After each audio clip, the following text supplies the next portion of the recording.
भाग एक। सुबह के ठीक 9 बजे दिल्ली की सबसे ऊंची इमारत राजवीर ग्रुप ऑफ इंडस्ट्रीज के सामने एक काली मर्सिडीज आकर रुकी। कार का दरवाजा खुला और बाहर उतरा लगभग 30 वर्षीय लंबा गोरा आकर्षक लेकिन बेहद सख्त चेहरे वाला आदमी राजवीर सिंह राठौर।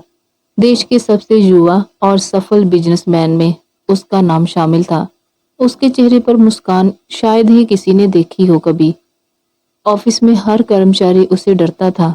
लोग उसके पीठ पीछे उसे खड़ूस बॉस कहते थे। Good morning sir.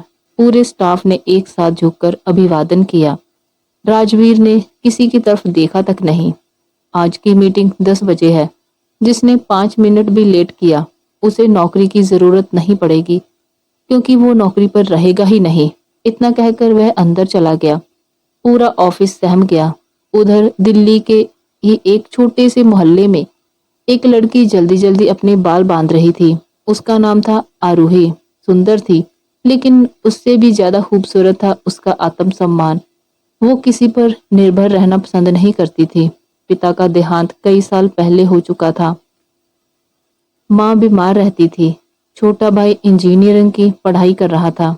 घर की सारी जिम्मेदारी आरूही के कंधों पर थी।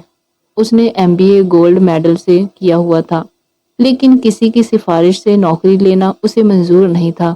माँ, मैं इंटरव्यू देकर आती हूँ। बेटा, भगवान करे इस बार नौकरी मिल जाए। आरोही मुस्कुरा दी। नौकरी नहीं माँ, इस बार कंपनी मुझे चुनेगी। राजवीर की कंपनी में आज मैनेजमेंट हेड की भर्ती थी। सैकड़ों उम्मीदवार आए हुए थे। आरोही भी वहीं पहुंची, लेकिन जैसे ही वह सड़क पार कर रही थी, तेज रफ्तार में आती हुई एक काली मर्सिडीज उसके बिल्कुल सामने आकर रुकी। ब्रेक की तेज आवाज गूंज उठी। आरोही का बैग नीचे गिर गया। उसके सारे कागज हवा में उड़ने लगे। कार का दरवाजा खुला। राजवीर गुस्से से बाहर निकला। मरने का इतना ही शौक है तो कहीं और जाकर मरिए। आरोही ने झुककर अपने कागज उठाए, फिर बिना डरे उसकी आंखों में देखकर बोली, गाड़ी सड़क पर चलती है, हवाई जहाज की तरह उड़ती नहीं। राजवीर की भौहें तन गई। तुम जानती हो किससे बात कर रही हो? आरोही ने बिना घबराए जवाब दिया, हाँ, एक ऐसे इंसान से जिसे लगता है कि पैसे से सड़क भी उसकी हो जाती है। आसपास खड़े लोग सन रह गए। आज तक किसी ने भी राजवीर से इस लहजे में बात करने की हिम्मत नहीं की थी। राजवीर ने जेब से 5,000 रुपए निकाले और उसकी तरफ बढ़ा दिए। ये लो, जितना नुकसान हुआ है उससे ज्यादा है। आरोही ने नोटों की तरफ देखा, फिर उन पैसों को वापस उसकी जेब में रख दिया। हर चीज पैसे से नहीं खरीदी जाती मिस्टर, और मेरी इज्जत की कोई कीमत नहीं है। इतना कहकर वह अंदर चली गई। राजवीर पहली बार किसी लड़की को जाते हुए देख रहा था जिसने उसके पैसों को ठुकरा दिया था। इंटरव्यू शुरू हुआ। एक एक करके सभी उम्मीदवार बाहर निकलते गए। जब आरोही की बारी आई तो सामने इंटरव्यू पैनल में बैठा वही आदमी था, राजवीर सिंह राठौड़। दोनों की नजरें मिली। आरोही मन ही मन बोली, हे भगवान, ये खड़ूस यहाँ भी। राजवीर ने फाइल खोली। तो मिस आरोही, आपको लगता है कि आप हमारी कंपनी के लिए सबसे योग्य उम्मीदवार हैं? आरोही ने आत्मविश्वास से कहा, मुझे लगता नहीं, मुझे यकीन है। राजवीर हल्का सा मुस्कुराया।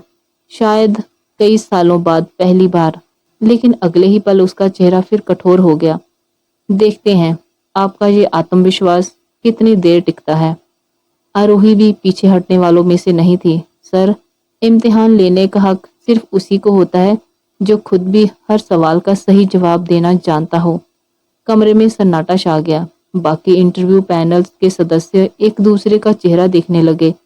राजवीर ने फाइल बंद की और धीमी आवाज में कहा, इंटरेस्टिंग। इंटरव्यू खत्म होते ही आरोही ने अपनी फाइल समेटी। वह बिना किसी की तरफ देखे धीरे धीरे कॉन्फ्रेंस रूम से बाहर निकल आई। बाहर निकलते ही उसने एक लंबी सांस ली। हे भगवान, ऐसा खड़ूस इंसान मैंने आज तक नहीं देखा। उसे अभी भी इंटरव्यू के दौरान राजवीर की सख्त निगाहें याद आ रही थी। कभी लगता कि नौकरी मिल जाएगी, तो अगले ही पल याद आता है कि उसने इंटरव्यू में बॉस से बहस भी कर ली थी। वह हल्का सा मुस्कुरा दी। अगर नौकरी नहीं भी मिली तो कोई बात नहीं, कम से कम अपनी इज्जत से समझौता तो नहीं किया। वह बस स्टॉप की तरफ चल पड़ी। दिल्ली की दोपहर, तेज धूप, सड़क पर गाड़ियों का शोर और लोगों की भीड़। आरोही बस की खिड़की के पास बैठ गई। उसने बैग से अपनी फाइल निकाली। उस पर बड़े अक्षरों में लिखा था, राजवीर ग्रुप ऑफ इंडस्ट्रीज। उसने फाइल बंद की और मन ही मन बोली, इतनी बड़ी कंपनी, लेकिन उसका मालिक, वह राजवीर का चेहरा याद करते ही बड़बड़ाने लगी। खुद को पता नहीं क्या समझता है, हर बात में अकड़, हर बात में गुस्सा। पास बैठी एक बुजुर्ग महिला मुस्कुराते हुए बोली, बेटा, किसकी शिकायत कर रही हो? आरोही हंस पड़ी। किसी ऐसे इंसान की जिससे उम्मीद है कि दोबारा कभी मुलाकात ना हो। उसे बिल्कुल भी अंदाजा नहीं था कि अगले ही दिन उसी इंसान के साथ उसे रोज काम करना होगा। घर वापसी, करीब 1 घंटे बाद वह अपने घर से छोटे से घर पहुंची। दरवाजा खुलते ही उसकी माँ सावित्री मिश्रा रसोई से बाहर आई। आ गई बेटा? हाँ माँ। माँ ने उसके चेहरे को गौर से देखा। क्या हुआ? इंटरव्यू ठीक नहीं गया क्या? आरोही ने बैग सोफे पर रखा और थकी हुई आवाज में बोली, इंटरव्यू तो अच्छा गया माँ। फिर इतनी उदासी क्यों है? आरोही ने पानी का गिलास उठाया, एक ही सांस में पूरा पानी पी गई। फिर सोफे पर बैठते हुए बोली, माँ, कंपनी तो बहुत अच्छी है, लेकिन उसका मालिक। क्या हुआ मालिक को? इतना घमंडी इंसान मैंने आज तक नहीं देखा। माँ मुस्कुरा दी। हर बड़े आदमी का स्वभाव ऐसा नहीं होता बेटा। माँ, उसने सड़क पर भी मुझे डांटा, फिर इंटरव्यू में भी अकड़ दिखा रहा था। तूने कुछ कहा तो नहीं? आरोही ने धीरे से मुस्कुराते हुए कहा, थोड़ा बहुत। थोड़ा बहुत मतलब? बस 2-4 बातें सुना दी। माँ ने अपना माथा पकड़ लिया। हे भगवान, तुझे हर जगह बहस करनी होती है। आरोही खिलखिलाकर हंस पड़ी। गलत बात सहन नहीं होती माँ। उसी समय उसका छोटा भाई यश कॉलेज से घर लौटा। दीदी, इंटरव्यू कैसा रहा? आरोही ने मजाकिया अंदाज में कहा, अगर नौकरी मिल गई तो मिठाई खिलाऊंगी, और नहीं मिली तो तेरी गुल्लक तोड़ दूंगी। दोनों भाई बहन हंस पड़े। घर का माहौल हल्का हो गया। रात के 10:30 बजे पूरा घर सो चुका था, लेकिन आरोही की आंखों में नींद नहीं थी। वह छत पर खड़ी आसमान की तरफ देख रही थी। हल्की ठंडी हवा चल रही थी। वह खुद से बातें करने लगी। काश नौकरी मिल जाए। माँ की दवाइयाँ, यश की पढ़ाई, घर का किराया, सब कुछ आसान हो जाएगा।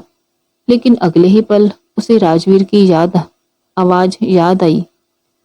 देखते हैं आपका आत्मविश्वास कितनी देर टिकता है। आरोही ने होंठ भींच लिए। खड़ूस कहीं का। मिले ना मिले नौकरी, उसे दोबारा मिलना नहीं चाहती।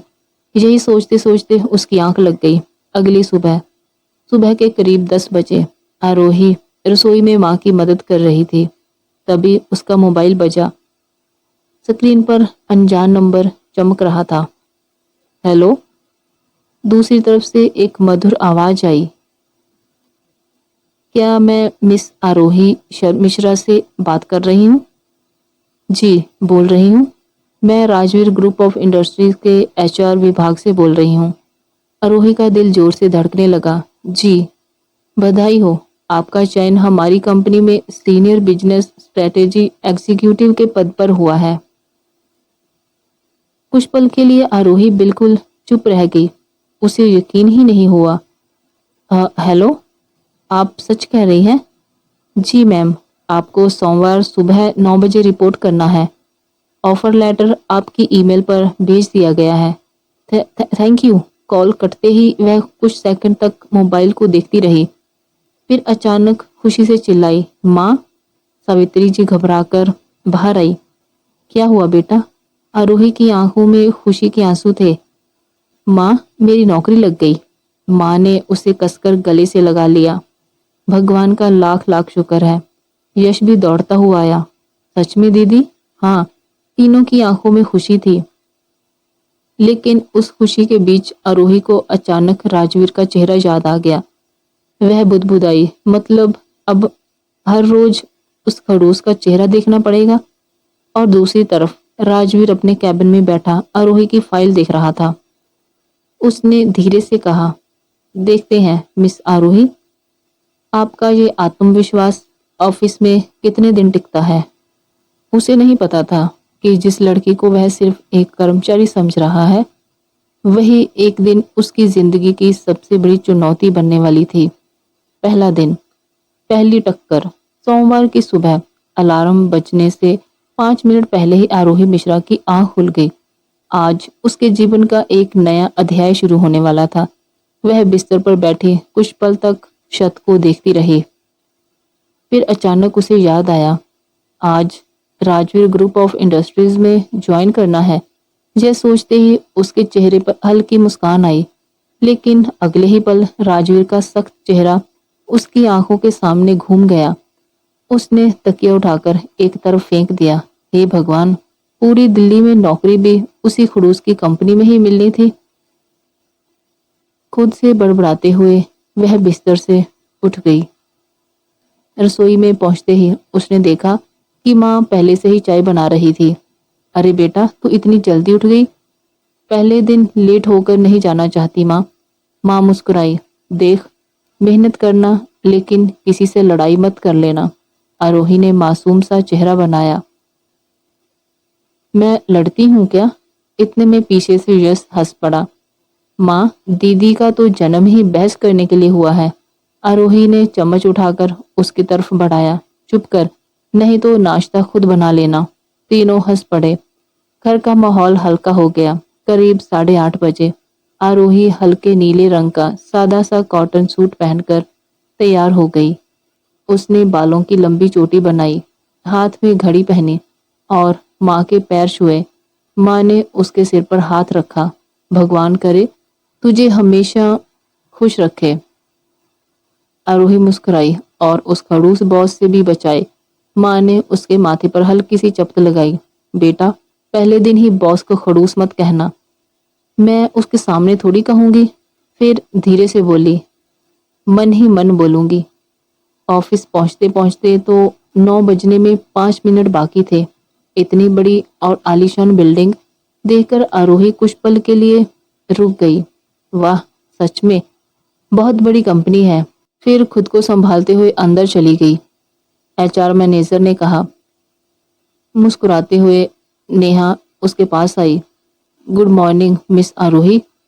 गुड मॉर्निंग मैम, आइए मैं आपको आपका वर्क स्टेशन दिखा देती हूँ। चलते चलते नेहा धीरे से बोली, एक सलाह दूँ? जी। हमारे बॉस बहुत स्ट्रिक्ट हैं। ये बात तो मैं पहले ही जान चुकी हूँ। नेहा चौंक गई। मतलब? आरोही मुस्कुराई। कुछ नहीं। आरोही अभी अपनी सीट पर बैठी ही थी कि अचानक पूरे ऑफिस में सन्नाटा छा गया। जो कर्मचारी हंस रहे थे वे भी एकदम सीधे होकर खड़े हो गए। किसी ने धीरे से कहा, सर आ गए। आरोही ने गर्दन घुमाकर देखा। राजवीर तेज कदमों से अंदर आ रहा था।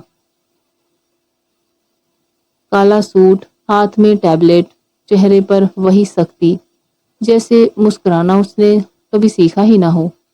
वह हर डेस्क पर एक नजर डालता हुआ आगे बढ़ रहा था।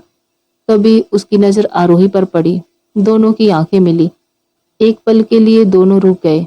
राजवीर ने बिना कोई भाव बदले कहा, तो आ ही गई आप। आरोही भी पीछे हटने वालों में से नहीं थी। जी सर, नौकरी छोड़ने का इरादा नहीं था। पास खड़े कर्मचारी एक दूसरे का चेहरा देखने लगे। पहले दिन ही जवाब। राजवीर ने घड़ी की तरफ देखा। 9 बजने में 30 सेकंड बाकी हैं। अच्छा है, कम से कम समय की पाबंद है। आरोही मुस्कुराकर बोली, मैं समय की नहीं, अपनी जिम्मेदारियों की भी पाबंद हूँ। राजवीर कुछ सेकंड उसे देखता रहा, फिर बिना कुछ कहे आगे बढ़ गया। 10 मिनट बाद पूरे नए कर्मचारियों की मीटिंग रखी गई। राजवीर सामने खड़ा था। मेरी कंपनी में 2 चीजें बिल्कुल भी बर्दाश्त नहीं होती हैं, लापरवाही और बहाने। सब लोग सिर झुकाकर सुन रहे थे। तभी राजवीर ने पूछा, अगर किसी से गलती हो जाए तो? एक लड़का बोला, सॉरी बोल देंगे सर। राजवीर ने ठंडी आवाज में कहा, गलती करने वालों को सॉरी बोलने का अधिकार नहीं मिलता। तभी पीछे से आरोही की आवाज आई, लेकिन सुधारने का मौका तो मिलना चाहिए। पूरे हॉल में उसकी तरफ देखने लगे। राजवीर ने धीरे धीरे उसकी तरफ देखा। क्या कहा आपने? आरोही बिना घबराए हुए खड़ी हो गई। सर, इंसान गलती से सीखता है। अगर पहली गलती पर ही उसे मौका ना मिले तो वह बेहतर कैसे बनेगा? राजवीर ने बाहें मोड़ ली। और अगर उसी गलती से कंपनी को करोड़ों का नुकसान हो जाए? आरोही ने तुरंत जवाब दिया। तो गलती करने वाले से पहले उस सिस्टम को देखना चाहिए जिसने एक इंसान पर इतना बड़ा जोखिम छोड़ दिया। पूरा कॉन्फ्रेंस रूम फिर शांत हो गया। कुछ सीनियर मैनेजर भी उसकी बात सुनकर एक दूसरे को देखने लगे। राजवीर पहली बार महसूस कर रहा था कि वह लड़की सिर्फ जवाब नहीं देती, तर्क भी देती है। लेकिन वह अपनी सख्ती नहीं छोड़ना चाहता था। बहुत अच्छी बातें कर लेती हैं आप। उम्मीद है काम भी उतना ही अच्छा करेंगी। आरोही ने हल्की मुस्कान के साथ कहा, सर, मैं बातें कम और काम ज्यादा करती हूँ। राजवीर ने तुरंत पलटकर कहा, अभी तक तो उल्टा ही देखा है। हॉल में बैठे कुछ लोग अपनी हंसी रोकने लगे। आरोही भी मुस्कुरा दी। चिंता मत कीजिए सर, कुछ दिनों में आपकी राय बदल जाएगी।